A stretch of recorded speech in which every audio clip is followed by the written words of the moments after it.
I'm glad we're back to normal. I'm glad we're kind of somewhat getting back to a little bit normal. So, Little bit. yes. So I kind of want to talk to you about what the last year has looked like for you guys. What it has looked like. I mean, obviously, we all kind of had to learn and adapt just from the salon looking a little bit different. What has been like the biggest change for you on the business side or running the business? Well, the hardest thing in the last year was it was something completely new. None of us had any experience whatsoever at. So the reality is we just had to do something, start like almost from zero. Okay, where do we go here?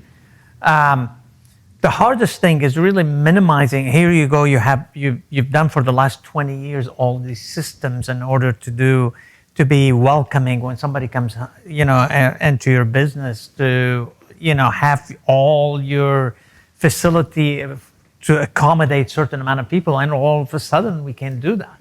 So we had to redo everything in the facilities basically to accommodate less people. We had to make sure that we run an atmosphere that was very safe for our employees, for our clients, and for us as well. We made the commitment that if we do this, we're going to make sure we do it the right way. Yeah. So when we were closed for about 5.5, 6 weeks, we probably had, I think, in the neighborhood of about 8 to 10 meetings with our staff during that time. Wow. We had more meetings during that time than we ever had. So we kept and all the meetings were involved based on what are we going to do, how we're going to reopen, how our staff was going to be taken care of monetarily, what are we going to do as a business, and when we reopen, how we're going to take care of clients. We formed committees to make sure we go through every procedure we do, to make sure, the sanitation was there, make sure we can social distance. We had to actually thin out in the beginning every other chair.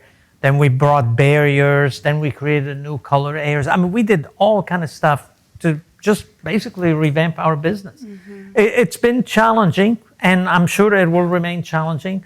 But fortunately for us, really, we've been able to, be no less than about 20%, a little bit then down for the whole period. And that's been a blessing. Yeah, industry-wide, it's usually a lot. The percentage is a lot higher, so Yeah, double. So that's great, and it's so positive. And I think it probably speaks to a lot of you guys including your team on this, and it being a joint effort, and not being just something that you all needed to decide, and you all were saying, hey, we're doing X, Y, Z. It was as a team, and I think that definitely has to help and has to play into that a little bit. Yeah, I mean, we had to make the big decision exactly what we wanted to be, but we wanted them to be involved and make sure that they were part of the solution also. Yeah.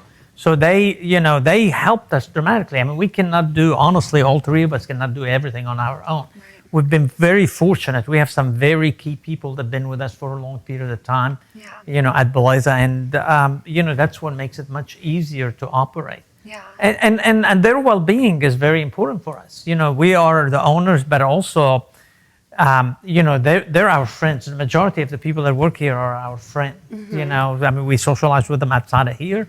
At the same time, we work with them. We want to make sure they were safe. Yeah. So that was the priority number one that we operated under. So are our clients. Yeah. We wanted to make sure. And honestly, knock on wood, not to say it's not going to happen, but it might definitely happen. We haven't had one case of transmission from here the whole year we've been open. And we see a lot of people. We have over 100 and some people a day in the facility. Wow, that's really, really incredible. So, I mean, we have all our procedures in place. We're very religiously, following them to the T.